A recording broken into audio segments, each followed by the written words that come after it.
M news కి స్వాగతం. ప్రముఖ యాక్షన్ హీరో నందమూరి బాలకృష్ణ హీరోగా నటించిన డాకు మహారాజ్ చిత్రం సంక్రాంతికి విడుదలై ఘన విజయం సాధించిన విషయం తెలిసిందే.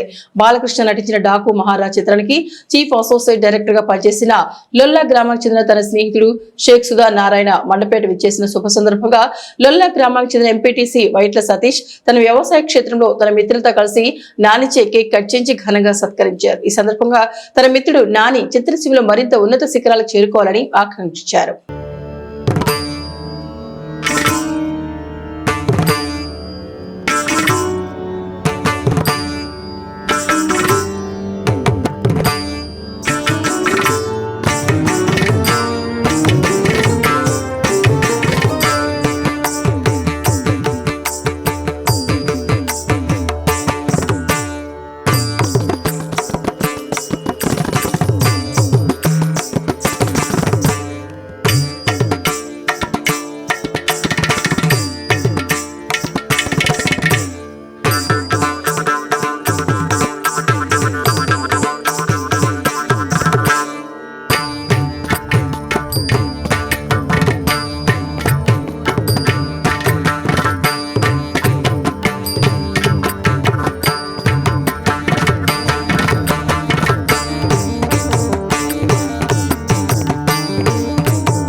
మరిన్ని తాజా వార్తా విశేషాల కోసం ఎం న్యూస్ సబ్స్క్రైబ్ చేయండి, మీ మిత్రులకు షేర్ చేయండి.